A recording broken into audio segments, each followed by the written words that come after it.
কিয়ামত কবে হবে, মহাপ্রলয় কবে হবে।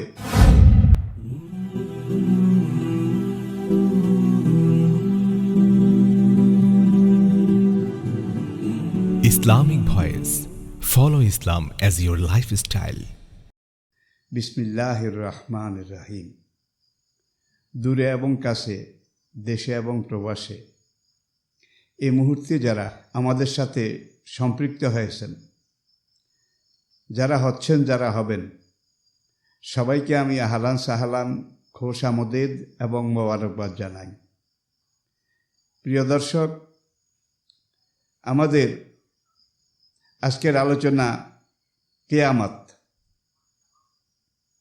কিয়ামত শব্দটা আমরা সবসময় বলে থাকি। আমরা কিয়ামত সম্পর্কে সবাই অল্প বিস্তর এভাবে পরিজ্ঞাত যে কিয়ামত একদিন হবে। প্রথমে আসুন, আজকে আমি আপনাদের সামনে আলোচনা করব কিয়ামতের সংজ্ঞা। কিয়ামত কি? সংজ্ঞাটা দেওয়ার আগে মানব জীবন, মানুষের জীবনচক্র, অতিলকাল আইয়াম নুদাবিলুহা বাইনান নাস, কোরআনে পাকের এ ঘোষণা অনুযায়ী প্রথমে আমরা একটু আলোচনা করতে চাই আমাদের সকল মানুষের আত্মা বা রূহ। এটা ছিল আলমে আরওয়াতে, যে রূহগুলোকে মহান রব্বুল আলামিন তার মহান কুদরতের বলে একত্রে একই দিনে সৃষ্টি করেছেন। সেই আলমে আরওয়াহ থেকে পর্যায়ক্রমে কাল পরম্পরায়, সময় পরম্পরায়, মানুষ পরম্পরায়, আপনার আমার আমাদের এই রূহ বা আত্মা মাতৃগর্ভে যখন সন্তান জন্মগ্রহণ করা শুরু করে, প্রথম 40 দিন নুতফা, কোরআনের ঘোষণা অনুযায়ী নুতফা, দ্বিতীয় 40 দিন আলাকা, রক্তের চাকা, রক্তপিণ্ড, তৃতীয় 40 দিন পরে মুদগা, গোশতের টুকরা, চতুর্থ 40 দিন পরে এই গোশতের টুকরার ভিতরে ফাকাসাওনা ফিহা ইজামান, আল্লাহ পাক বলছেন আমি ভিতরে হাড় গোড় এগুলো সৃষ্টি করি এবং মানবাকৃতি প্রত্যেকটা মাতৃগর্ভের শিশুকে দান করি। এভাবে 280 দিন, কিছু কম বেশি হতে পারে, 280 দিন মাতৃগর্ভে থাকার পরে মানুষ দুনিয়াতে জন্মগ্রহণ করে। এ হলো শুরু, একবারে প্রথম ধাপ। আমি আবার বলছি, আমাদের রূহ ছিল আলমে আরওয়াতে। কত বছর ছিল এটা কোনো মানুষের জানা নেই। যিনি রূহকে বানিয়েছেন, সেখানে রেখেছেন, একমাত্র তিনি জানেন। মাতৃগর্ভ থেকে রূহ যখন, আলমে আরওয়াহ থেকে রূহ যখন মাতৃগর্ভে এসেছে, এটা ছিল রূহের জন্য প্রথম মঞ্জিল, ফার্স্ট ট্রানজিট ক্যাম্প। আর ট্রানজিট ক্যাম্প বলতে আমরা বুঝি সাময়িক সময়ের জন্যে সেখানে অবস্থান অথবা বিরতি। মনে করুন একটা জেম্বো জেট বিমান ঢাকা থেকে উড়ে লন্ডন যাবে, তার গন্তব্য লন্ডন। এই ফ্লাইটের শেষ গন্তব্য বিলাতের হিথ্রো বিমানবন্দর। মাঝখানে গিয়ে দুবাই, আবুধাবি বা অন্য যে কোনো একটা আন্তর্জাতিক শহরে এই বিমানটা ল্যান্ড করে। অবতরণের পরে কিছু সময় যাত্রীরা বিমান থেকে নামে, সেখানে কিছুটা ফ্রেশ হয়, হালকা খাওয়া দাওয়া, বিশ্রাম এগুলো করা হয়। মাঝখানের এই বিরতিটা, এটা হলো ট্রানজিট ক্যাম্প, স্বল্প সময়ের অবস্থান, বিরতি। তা আমাদের রুর প্রথম অবস্থান ট্রানজিট ক্যাম্প, এটা মাতৃগর্ভ। সেখান থেকে যখন আমরা দুনিয়াতে এলাম, এই দুনিয়ার 50, 60, 70 বছরের সীমিত জীবন, এটা সেকেন্ড ট্রানজিট ক্যাম্প, দ্বিতীয় বিশ্রামস্থল বা অবস্থানস্থল। এই 50, 60, 70 বছরের ভিসার মেয়াদ, এটা আল্লাহ কর্তৃক নির্ধারিত। এটা যখন ফুরিয়ে যাবে, তখন মানুষের দেহ থেকে রুটাকে আলাদা করে ফেলা হয়। আলাদা করে ফেলার পরে শরীরটা পচে যায়, ধ্বংস হয়ে যায়, কিন্তু রুহটা এই দেহ থেকে বের হয়ে আল্লাহ পাকের ডাকে সাড়া দিয়ে হয় ইল্লিনে অথবা সিজ্জিনে, সেখানে অবস্থান করে। এটা রুহের জন্যে থার্ড ট্রানজিট ক্যাম্প, তৃতীয় বিরতি, অবস্থানকাল। যেদিন হাসরের ময়দান কায়েম হবে, মহান রব্বুল আলামিন কোরআনে পাকে এইভাবে বলেছেন, ইনকানাত ইল্লা সাইহাতান ওয়াহিদাতান ফাইজাহুম জামিউল লাদাইনা মুহদারুন। আরেক আয়াতে আল্লাহ পাক ইরশাদ করেছেন, যখন সিংহে ফুৎকার দেয়া হবে, সেই মুহূর্তে ফাইজাহুম মিনাল আজদাসে ইলা রাব্বিহিম ইয়ানসিলুন। আলমে আরওয়া, ইল্লিন অথবা সিজ্জিন থেকে মানুষের আত্মা, মানুষের রূহ হাসরের ময়দানে গিয়ে উপস্থিত হবে। হাসরের ময়দানে গিয়ে সকল মানুষ আল্লাহ পাকের আদালতের সামনে দণ্ডায়মান হবে। ইয়াউমা ইয়াকুমুর রূহু আল মালায়েকাতু সাফফান। মহাগ্রন্থ আল কোরআনের 30তম পারা, এর প্রথম সূরা নাবা, এর শেষাংশে আল্লাহ পাক ইরশাদ এইভাবে করেছেন, যেদিন, যে মুহূর্তে, ইয়াউমা ইয়াকুমুর রূহ, ফেরেশতাকুল শিরোমণি জিবরাইল আলাইহিস সালাম, অল মালায়েকাতু এবং সমস্ত ফেরেশতাকুল সাফফান, কাতারবন্দি হয়ে দাঁড়িয়ে যাবে। এখানে আমার আলোচনার টার্গেট ইয়াউমা ইয়াকুমু।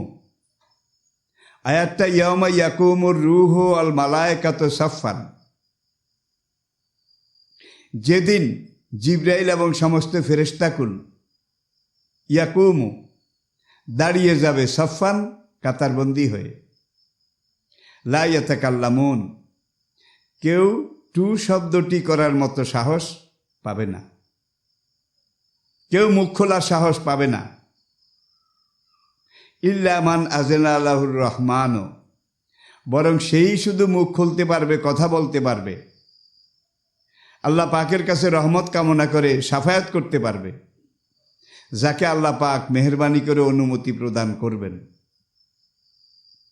এই যে হাসরের মাঠে সকল মানুষ উঠে আল্লাহর আদালতের সামনে দাঁড়াবে, দাঁড়ানো শব্দটার আরবি প্রতিশব্দ কামা ইয়াকুমু কিয়ামান,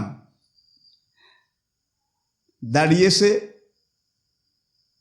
এরা দাঁড়াচ্ছে, কিয়ামান, একেবারে সোজা হয়ে স্ট্যান্ড টু পজিশনে দাঁড়িয়ে রয়েছে। কামা ইয়াকুমু কিয়ামান, এখান থেকে কেয়ামাতন। ওই মাঠ, ওই ময়দান, যেদিন সকল মানুষ, নবী অলি থেকে শুরু করে আস্তিক নাস্তিক, ইমানদার বেঈমান, সকল মানুষ মহান রব্বুল আলামিনের নির্দেশে হাসরের ময়দানে দণ্ডায়মান হবে। এটাকে কোরআনের পরিভাষায়, হাদিসের পরিভাষায় বলা হয়েছে কিয়ামত। তৃতীয়বার ইসরাফিল আলাইহিস সালাম আল্লাহর নির্দেশে যখন ধ্বংসশিঙ্গায় ফুৎকার দেবে, সিংহা ফুকাবে, ফায়জাহম জামিউল লাদাইনা মুহদারুন, সেই মুহূর্তে প্রত্যেকটা প্রাণী আমার আদালতের সামনে সবাইকে হাজির হতে হবে, সবাইকে হাজির করা হবে। এখানে আল্লাহ রাব্বুল আলামিন হাসরের আদালতে সবার উপস্থিতির কথাটা বলেছেন। কোরআনে পাকের বিভিন্ন জায়গায় বিভিন্ন বচনভঙ্গিতে আল্লাহ রাব্বুল আলামিন কিয়ামত শব্দটার উল্লেখ করেছেন। ইয়াসআলুনাকা আইয়ানা ইয়াউমাল কিয়ামা, হে নবী, মানুষেরা আপনাকে জিজ্ঞাসা করে এই কিয়ামত কবে হবে। পরবর্তীতে বলা হচ্ছে একমাত্র ইলা রাব্বিকা মুনতাহাহা, কিয়ামত কখন সংঘটিত হবে হে নবী, এটা আপনার রব ছাড়া আর কেউ জানে না। এখানে আরেকটা জিনিস প্রণিধানযোগ্য, আমরা যে নামাজে দাঁড়াই, দণ্ডায়মান অবস্থাটাকে আমরা বলি নামাজের কিয়াম, আর দাঁড়িয়ে নামাজ পড়া ফরজ। দাঁড়াবার সামর্থ্য যার আছে সে বসে পড়লে নামাজ হবেই না। সকল মুফাসসির, সকল ফকিহ বিশেষজ্ঞ এই ব্যাপারে একমত। তাইলে নামাজে রুকু আছে, সেজদা আছে, তেলাওয়াত আছে, কিয়াম আছে। এই কিয়ামটা দণ্ডায়মান অবস্থা, এটাকে আল্লাহ রাব্বুল আলামিন উল্লেখ করেছেন। প্রিয় দর্শক, এখানে আরেকটা জিনিস প্রণিধানযোগ্য। সাইয়েদনা ওমর ফারুক রাদিয়াল্লাহু তাআলা আনহু থেকে যে হাদিসে জিবরাইল, বুখারী শরীফের একেবারে কিতাবুল ঈমানের প্রথম দিকে, সেই হাদিসে দেখা যায়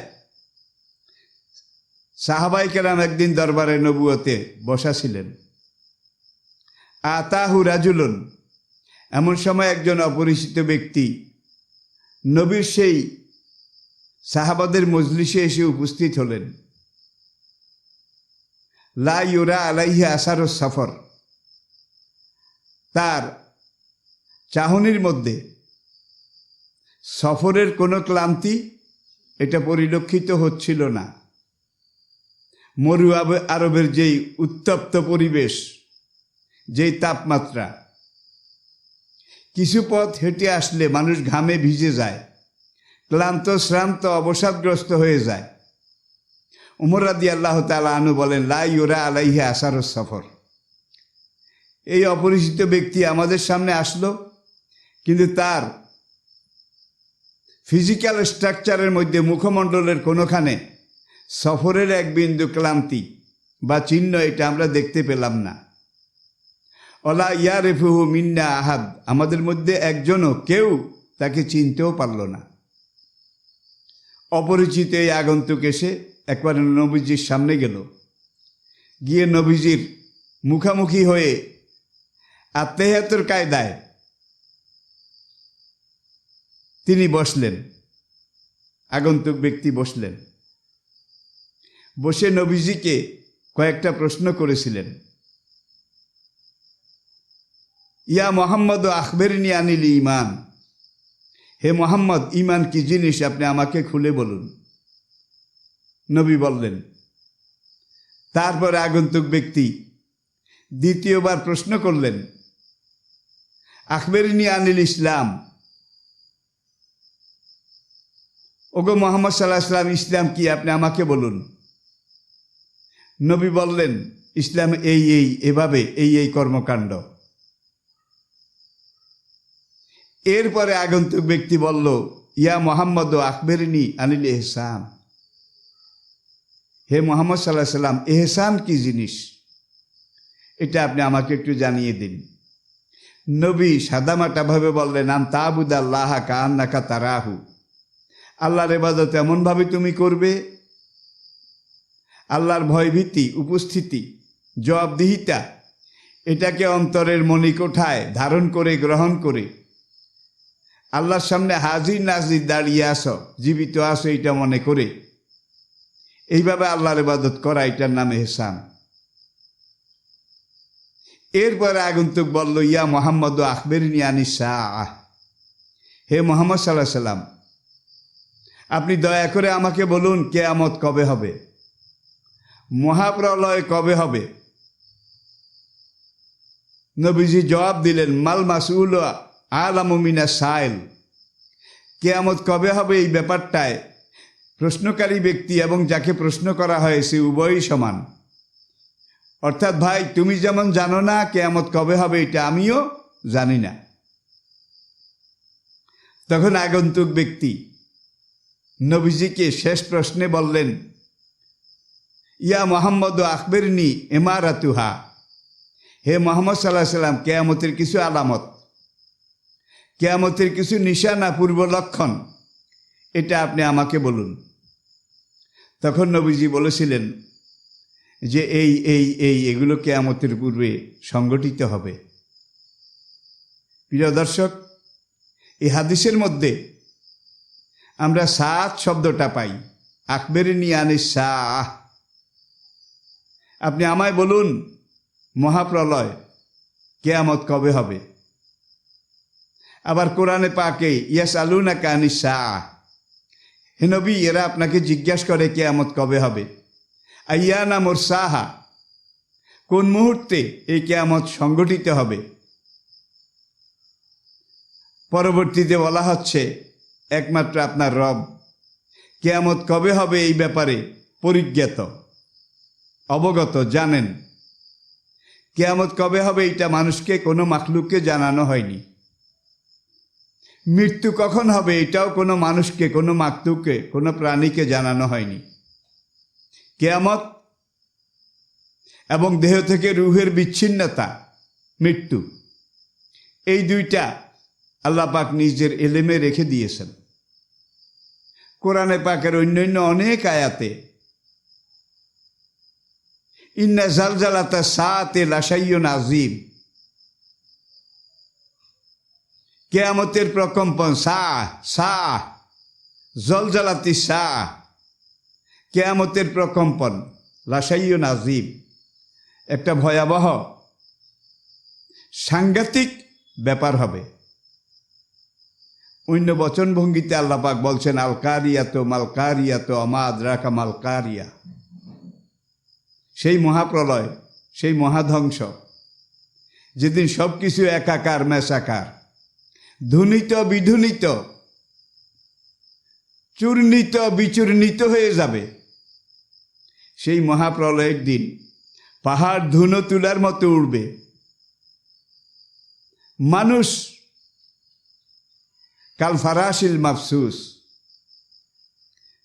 বিছানার উপরে পড়ে থাকা সেই শায়িত লাশের মতো হবে।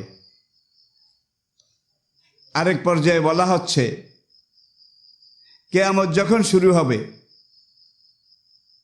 সেই মুহূর্তটা কেমন হবে। ইয়াউমা তারাউনাহা তাযহালু কুল্লু মুরদিআতিন আম্মা আরদাত, মায়ের কোলে তার কলিজার টুকরা, হৃদয়ের মণি, সন্তানের চাইতে আদরের আর কিছু নেই। সাআহ বা কিয়ামত, কিয়ামতের ধ্বংসশিঙ্গা যখন বাজা শুরু করবে, এমন একটা প্রকম্পন সৃষ্টি হবে, এমন একটা অবস্থার সৃষ্টি হবে, মা তার বুক থেকে, কোল থেকে বাচ্চাটাকে দূরে ছুঁড়ে ফেলে দেবে। বনের হিংস্র জন্তুগুলো মানুষের কাছে এসে আশ্রয়ের জন্য দাঁড়াবে। ও তারা নাসা সুকারা, হে নবী, আপনি যদি তখন দেখতেন তাহলে আপনি দেখতে পেতেন মানুষগুলো নেশা খেয়ে উন্মাদের মতো কিভাবে ছুটাছুটি দৌড়াদৌড়ি করছে।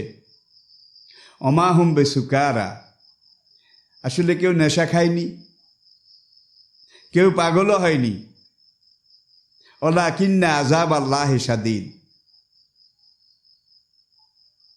বরং আল্লাহর আযাব এটা সবচাইতে কঠোর এবং ভয়াবহতম। এভাবে কোরআনে হাদিসে আল্লাহ পাকের ওহির মাধ্যমে, প্রিয় নবীজি হাদিসের মাধ্যমে কিয়ামতের ভয়াবহতা এটা বিভিন্নভাবে উল্লেখ করে দুনিয়ার মানুষকে জানিয়ে দিয়েছেন। তাহলে কিয়ামত বলতে আমরা প্রথমে যেটা বুঝবো সেটা সাআহ, মহাপ্রলয়, ধ্বংসকাণ্ড। আল্লাহর নির্দেশে ইসরাফিল আলাইহিস সালাম প্রথমবার যে মুহূর্তে ধ্বংস সিংহায় ফুৎকার দেবে, আসমান জমিন, পাহাড় পর্বত, চাঁদ সূর্য, গ্রহ তারকা, সাগর মহাসাগর সব কিছু একাকার মেশাকার হয়ে ধুনিত বিধুনিত হয়ে সব কিছু বিলীন হয়ে একটা ময়দানের সৃষ্টি হবে। আল্লাহর নির্দেশে ইসরাফিল আলাইহিস সালাম 40 বছর পরে, এটি হলো বিশুদ্ধতম রাওয়ায়েত, কোনো কোনো হাদিসে তাফসিরে কিছু ব্যতিক্রমধর্মী কথা উল্লেখ আছে, কিন্তু টার্গেট সবগুলা কথার একটা। 40 বছর পরে আল্লাহর নির্দেশে কিয়ামত হয়ে যাওয়ার পরে, ধ্বংস হয়ে যাওয়ার পরে আল্লাহ পাক সিংহাওয়ালা ফেরেশতা ইসরাফিল তাকে বলবেন উনফুখ, দ্বিতীয়বার ফুৎকার দাও। সে ফুৎকার দেবে। ধ্বংস হওয়া এই পৃথিবীর জায়গাটাতে যেটা পানি, শুধু পানি আর পানি থাকবে, আর কিছুই থাকবে না। আল্লাহ পাকের আরশে আজিম এটা পানির উপরে ভাসবে। তখন দ্বিতীয়বার সিংহা ফুৎকার দেওয়ার পরে ওই পানিময় জগৎটা হাসরের ময়দান হিসেবে আল্লাহর কুদরতে তৈরি হবে। অবশ্য কোনো কোনো হাদিসে অনেক ইসলামী বিশেষজ্ঞ আজকের বাইতুল মাকদাস, জেরুজালেম, ফিলিস্তিনের এই পবিত্র মসজিদ যেই জায়গায় অবস্থান করছে, হাসরের ময়দানের একেবারে মাঝামাঝি পর্যায়ে হবে সেই জায়গাটা। এখানেই আল্লাহ পাকের আরশে মুআল্লা এটা অবস্থান নেবে। প্রিয় দর্শক, হাসরের মাঠে যখন সবাই উপস্থিত হয়ে যাবে তখন আল্লাহ পাক হিসাব গ্রহণ করবেন। তাহলে হাসরের উপস্থিতি এটা মানুষের রুহের জন্য, আপনার আমাদের রুহের জন্যে পঞ্চম ট্রানজিট ক্যাম্প, পঞ্চম অবস্থান বা অবতরণের স্থল। বিচার হবে এক বিন্দু, এক দন্তি, এক ক্রান্তি। ভালো যদি কেউ করে থাকে তার পুরস্কার সে পাবে, মন্দ পাপ যদি কেউ করে থাকে তার শাস্তিও তাকে বুঝিয়ে দেয়া হবে। যারা ঈমানদার নেককার তাদের আমলনামাটা ডান হাতে দেয়া হবে, আর যারা গুনাহগার, পাপী, কাফের, বেঈমান, খোদাদ্রোহী তাদের আমলনামাটা বাম হাতে দেয়া হবে। এটা হলো পঞ্চম হাসরের মাঠ। পঞ্চম রুহের জন্যে, রুহ এবং দেহ দুইটা একত্র হয়ে সেখানে আল্লাহর হুকুমে উপস্থিত হবে। বিচারের পরে, আল্লাহ পাকের রায়ের পরে, ফারিকুন ফিল জান্নাতে ও ফারিকুন ফিস সাইর, একদল যাবে জান্নাতের চিরশান্তির নিকেতনে, আরেক দল যাবে ভয়াবহ জাহান্নামের জ্বলন্ত অগ্নিকুণ্ডে। এই যে জান্নাতে যারা যাবে এটা তাদের জন্য হবে 6th ট্রানজিট ক্যাম্প, ষষ্ঠ অবতরণের স্থল। জাহান্নামে যারা যাবে তাদের জন্য এইটা হবে ষষ্ঠ অবতরণের স্থল, মূল গন্তব্য। তাহলে মানুষের মূল গন্তব্য, আমাদের মূল গন্তব্য, আমাদের পথ চলা শুরু হয়েছে আলমে আরওয়াহ থেকে। সেখান থেকে মায়ের পেটে আমাদের রূহ, সেখান থেকে দেহটাকে ধারণ করে দুনিয়াতে নির্ধারিত সময় এটা শেষ হওয়ার পরে আলমে বরজাখে। আলমে বরজাখ বলতে আমরা বুঝি মরার পরে যেই জীবনটা মৃত্যু যবনিকার আড়ালে, যেই জীবনটা এই মরার পর থেকে হাসরের ময়দানে ওঠার আগ পর্যন্ত, এটাকে আলমে বরজাক বলা হয়। এই আলমে বরজাক থেকে যখন হাসরের ময়দান কায়েম হবে, আল্লাহ মানুষদেরকে ডাক দিবেন সিংহা ফুৎকারের মাধ্যমে। সকল মানুষ তখন হাসরের ময়দানে উপস্থিত হবে। প্রিয় দর্শক, মৃত্যু থেকে হাসরের ময়দানের আগ পর্যন্ত, হাসরের মাঠে ওঠার আগ পর্যন্ত, এটাকে বলা হয় আলমে বরজাখ। আর এখান থেকে হাসরের ময়দানে যখন উঠবে, সেখান থেকে শুরু করে অনন্ত জীবন, জান্নাতীদের জন্য জান্নাতি জীবন, জাহান্নামীদের জন্য জাহান্নামী জীবন, এটাকে বলা হয়েছে আলমে আখেরাত। আলমে আখেরাত আর আলমে বরজাখ এবং আলমে আখেরাত, মৃত্যুর পর কবর থেকে শুরু করে জান্নাত অথবা জাহান্নামের শেষ মঞ্জিলে যাওয়া পর্যন্ত, এটাকে বলা হয়েছে আলমে মেসাল, আলমে নাসুত। প্রিয় দর্শক, আমি খুব সহজ করে কথাগুলো আপনাদের সামনে পেশ করার চেষ্টা করছি। ব্যাপারটা আসলে জটিল, কঠিন। মনের দুয়ার, প্রাণের দুয়ার যদি আমরা খুলে ধরতে না পারি, তাহলে এগুলো বললেও অনেক ভাই বোনের অনুধাবন করা খুবই কষ্টকর হবে। আমি কথাগুলো আমার অন্তর থেকে বলছি, হৃদয়ের গভীরতম কন্দর থেকে বলছি। আর এই হৃদয় দিয়ে আমি মোমেন ভাই বোনদের হৃদয়ের কাছে কথাগুলো বলছি। আমার কথাগুলো আপনারা কানে না শুনে হৃদয়ের কান দিয়ে যদি শোনেন, তাহলে ফায়দাটা বেশি হবে। এবারে আসুন, আমরা মোটামুটি ভূমিকাতে একটা পর্যায়ে এসে পৌঁছলাম। সাআহ, এটা হলো ধ্বংস, প্রলয়। আর কিয়ামা, এটা হলো হাসরের আদালতের দণ্ডায়মান হওয়া। অবশ্য সাধারণভাবে আম জনতা, তাদের একটা সমঝ, একটা বুঝ, তাদের একটা নলেজ, তাদের একটা উপলব্ধি, সেটা হলো আল্লাহ পাকের নির্দেশে ইসরাফিল আলাইহিসসালাম প্রথমবার যখন সিংহায় ফুৎকার দেবে, ধ্বংস সিংহায় ফুৎকার দেবে, তখন যেই মহাপ্রলয় কাণ্ডটা ঘটবে, এটাকেই আমরা অনেকে কিয়ামত হিসাবে মনে করি। বাস্তবে সেটা নয়। আমি দুইভাবে বলেছি আপনাদের সামনে এতক্ষণ। ধ্বংস সিংহায় ফুৎকার দিলে যে মহাপ্রলয় শুরু হবে, কোরআন হাদিসের পরিভাষায় এটাকে বলা হয়েছে সাহ, সিনালিফ আইন গোলতে, সাহ। আর মরে যাওয়ার পরে কবর থেকে শুরু করে হাসরের মাঠে ওঠার আগ পর্যন্ত মধ্যবর্তী সময়টা, এটাকে শরীয়ত পরিভাষায়, কোরআন হাদিসের পরিভাষায় আলমে বরজাখ, পর্দার আড়ালের জীবন।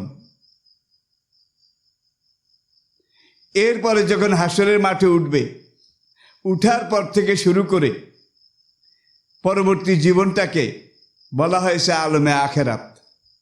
হাসরের বিচারের পরে ফারিকুন ফিল জান্নাতে ও ফারিকুন ফিস সাইর, যার যেটা পাওনা, যার যেখানে প্রাপ্য, সেখানে তাকে বুঝিয়ে দেওয়া হবে। এটাকে শরীয়ত পরিভাষায় বলা হয়েছে আলমে মেসাল, আলমে নাসুত। প্রিয় দর্শক ভাই ও বোনেরা, এবারে আসুন, তাহলে কিয়ামত হবে, এটা অনিবার্য। মরার পরে মানুষকে কবরে যেতে হবে, এটাও অনিবার্য। কবরে যখন মানুষ যাবে, আশরাফুল মাখলুক, আল্লাহর সবচাইতে সুন্দর সৃষ্টি মানুষ, আল্লাহ পাকের সবচাইতে আদরের সৃষ্টি মানুষ। এই মানুষকে আল্লাহ যে জন্য সৃষ্টি করেছেন, ইন্নী জায়েলুন ফিল আরদে খালিফা, চূড়ান্ত কথা এটাই, আল্লাহর জমিনে আল্লাহর প্রতিনিধিত্ব করবে। এই জন্যে আল্লাহ পাক এই মানুষ সৃষ্টি করেছেন। ওয়াইজ ক্বালা রাব্বুকা লিল মালায়েকাতি ইন্নী জাইলুন ফিল আরদে খলিফা। আমি জমিনে খলিফা সৃষ্টি করতে চাই, প্রতিনিধি বানাতে চাই। ঘটনা শুরু কিন্তু এভাবে। ফেরেশতারা বলেছিল, আতাজালু ফিহা মান ইউফসিদু ফিহা ওয়া ইয়াসফিকুদ দিমা। ওগো রব্বুল আলামিন, মানুষ সৃষ্টির কোনো দরকার নেই, প্রয়োজন নেই, কাজও নেই। তুমি মানুষ সৃষ্টি করবে, এরা দুনিয়াতে গিয়ে চুরি, ডাকাতি, খুন খারাপি এগুলো করবে। ওয়াসফিকুদ দিমা, রক্তের দরিয়া বহায় দেবে। অনাহনু নুসাব্বিহু বিহামদিকা ওয়া নুকাদ্দিসু লাক। এমত অবস্থায় যে, বাস্তব অবস্থায় এটাই, আমরা ফেরেশতারা, অনাহনু আমরাই তো, নুসাব্বিহু বিহামদিকা তোমার তাসবিহ পড়ি, তোমার হামদ প্রশংসা এটা আমরা আদায় করি। আমরা ফেরেশতারা খাই না, ঘুমাই না, বিশ্রাম করি না, সদা পবিত্র, সদা জাগ্রত। যে সেজদার মধ্যে রয়েছে সে কিয়ামত পর্যন্ত সেজদা অবস্থায় থাকছি। যেই ফেরেশতা রুকুতে আসে সে কিয়ামত পর্যন্ত রুকু অবস্থায় থাকছি। যে ফেরেশতা জিকিরের মধ্যে আসে, তাসবির মধ্যে আসে, সে কিয়ামত পর্যন্ত এই অবস্থায় আসে। অনন্তকাল ধরে আমরাই তো অনাহনু নুসাব্বিহু বিহামদিকা ওয়া নুকাদ্দিসু লাক। তোমার পবিত্রতা, তোমার জিকির, তোমার ইবাদত বন্দিগি আমরাই তো করছি। খামাখা মানুষ বানিয়ে একটা আলাদা ফিতনার পর্যায় সৃষ্টি করার দরকার আছে বলে আমরা ফেরেশতারা মনে করি না। আল্লাহ পাক জবাবে বলেছিলেন, ইন্নী আলামু মা লা তা'লামুন। সকল তাফসীরকারক এই ব্যাপারে একমত। ফেরেশতারা মনে করেছিল আল্লাহ বোধহয় ভোটাভুটিতে দিয়েছেন। ফেরেশতারা বললে আল্লাহ মানুষ সৃষ্টি করবেন, আর ফেরেশতারা যদি রাজি না হয় মানুষ সৃষ্টি করবেন না। ব্যাপার এমনটা নয়। লা ইউসআলু আম্মা ইয়াফআলু ওয়া হুম ইউসআলুন। আল্লাহ পাক যেটা করতে চান, যেহেতু তিনি নিখুঁত, নির্ভুল, নিরঙ্কুশ, যার কাজের মধ্যে কোনো খুঁত নেই, ভুল নেই।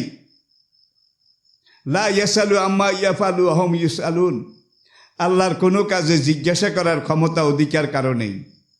বরং মাখলুককে, সৃষ্টি জগৎকে প্রশ্ন করার, শোকজ করার অধিকার আল্লাহ পাক সংরক্ষণ করেন। এখন আল্লাহ পাক বললেন, ইন্নী আলামু মা লা তা'লামুন। হ্যাঁ ফেরেশতারা, তোমরা আমার ইবাদত করো, বন্দেগী করো, জিকির করো, রুকু করো, সিজদা করো, কিয়াম করো। তোমরা শুধু ইবাদত করো, ইবাদত করো, কিন্তু খেলাফত করার যোগ্যতা তোমাদের নেই। এখন আমার জমিনে খেলাফত করতে হলে তোমাদেরকে দিয়ে হবে না। তোমাদের মধ্যে পজিটিভ একটা জিনিস আছে, সদ্গুণ, সদ্গুণ। বদগুণ তোমাদের মধ্যে আমি দেইনি। আর যেই মানুষ খলিফা হিসাবে আমি বানাবো তার মধ্যে আমি দুইটা জিনিস দেব, অনাফসি ওয়া মা সাওয়াহা ফাআলহামাহা ফুজুরাহা ওয়া তাকওয়াহা। পাপ করার যোগ্যতাও তাদেরকে দেব, নেকি এবং পুণ্যতা এটা করার যোগ্যতাও তাদেরকে দেব। এই দুইটার মাঝখানে পরীক্ষার এই ময়দানে তাদেরকে আমি দুনিয়াতে ছেড়ে দেব। সেখানে গিয়ে যারা আমার হবে, আমার খিলাফত, এটাকে মেনে নেবে, এর পক্ষে কাজ করবে, জীবন দেবে, শাহাদাত বরণ করবে,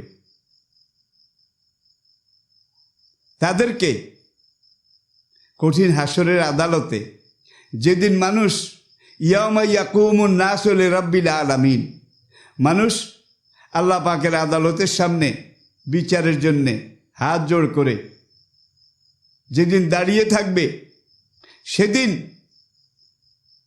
যারা দুনিয়াতে আমার ইচ্ছা, আমার পরিকল্পনা এটার পক্ষে কাজ করেছে, বাস্তবায়ন করেছে, তাদেরকে হাসরের ময়দানে আমি এই জান্নাত দেব। কি জান্নাত? এক একটা জান্নাত আসমান জমিন অনন্ত বিশ্ব চরাচরের চাইতে অনেক বিশাল, অনেক বড়।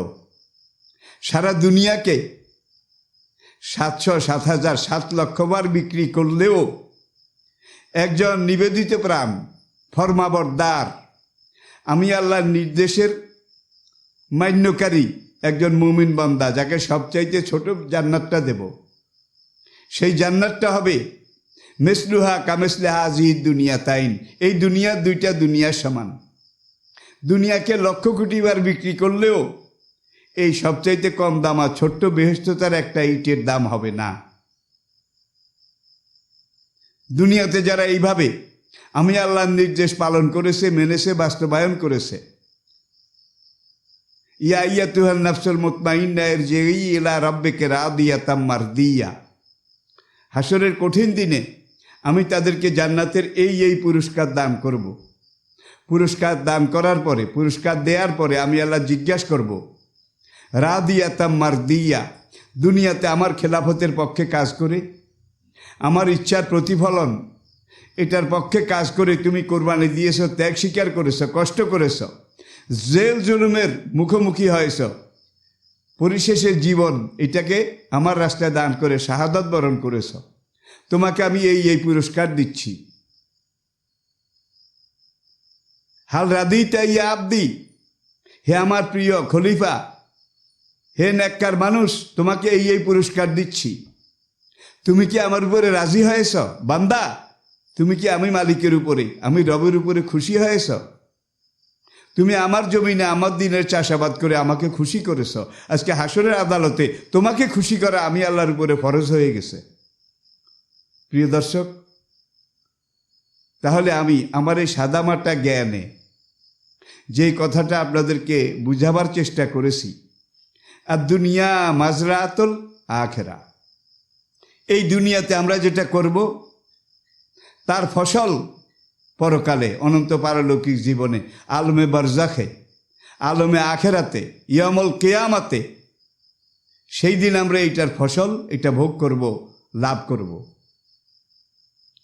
আর যে ভালো করবে তাকে ভালোর প্রতিদান দেওয়া, উপযুক্ত প্রতিদান দেওয়া, এটা কিন্তু ইনসাফের দাবি। আর যে সীমা লঙ্ঘন করবে, পাপ করবে, সর্বোচ্চ কর্তৃপক্ষ মহান রব্বুল আলামিনের শরীয়তের হুদুদুল্লাহ, শরীয়ত সীমারেখা, এটা লঙ্ঘন করবে, অপরাধীকে উপযুক্ত শাস্তি দেয়া, এটাই সুস্থ বিবেকের দাবি। তাহলে আল্লাহ পাক আখেরাতে পাপী বান্দাদেরকে শাস্তি দেবেন, এটা জুলুম নয়, এটাই ইনসাফ। আরেকটা জিনিসও বলে রাখা দরকার, দুনিয়ার জীবন সসীম। এই সসীম জীবনে অনেক পাপ এমন রয়েছে যেগুলা সাজা দেওয়া সম্ভব নয়। মনে করুন একজন লোক, একটা পাপী লোক, খুনি ব্যক্তি, সে 1000 মানুষকে খুন করেছে অথবা 100 মানুষকে খুন করেছে। এখন কোরআন এইটার বিচার হচ্ছে আর নাফসা বিন নাফসে, এক খুনের বদলে খুনিকে হত্যা করা। এখন যে ব্যক্তি 100 মানুষকে, 1000 মানুষকে খুন করেছে বা খুন করার নির্দেশ দিয়েছে, খুন করা এবং খুনের নির্দেশ দেওয়া দোনোটাই সমান, এটাও আমাদেরকে বুঝতে হবে। এখন এই খুনি লোকটাকে দুনিয়াতে আপনি বিচার করবেন, করতে চাবেন, পারবেন?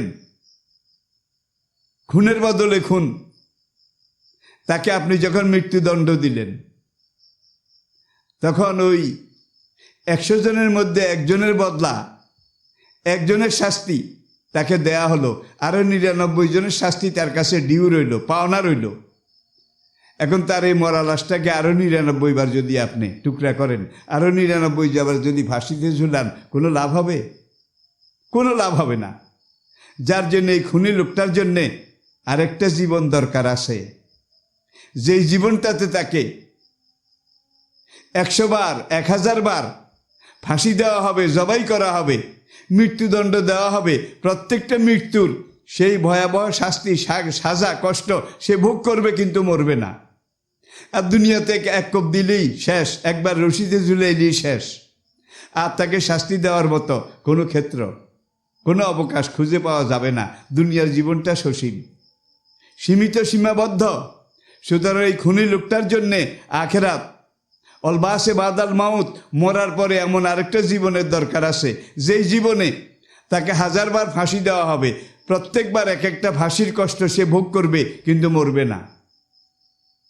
এটা হচ্ছে পরকালের জীবন, যেই জীবনের শান্তিটা যেমন অপরিসীম, শাস্তিটাও অপরিসীম। দুনিয়ার এই পরিবেশে পরিসরে এটা আমি আপনাদেরকে বুঝাতে পারবো না। যিনি যত বড় তার পুরস্কারও তত বড়, যিনি যত বড় তার সাজাটাও তত বড়। বলবেন যে ক্ষমা করা তো মহত্বের লক্ষণ। আল্লাহর চাইতে রাহিম রহমান আর কেউ কি হতে পারে?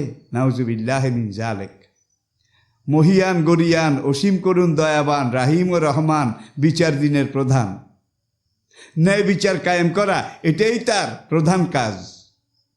আর আল্লাহ পাকের ন্যায় বিচার এটা যুগ যুগ ধরে আপনারা যদি ইতিহাসের দিকে তাকান তাহলে আপনারা নিজেরাও এটা চর্মচোখে না দেখলেও হৃদয়ের চোখে অন্তত কিছুটা আঁচ করতে পারবেন।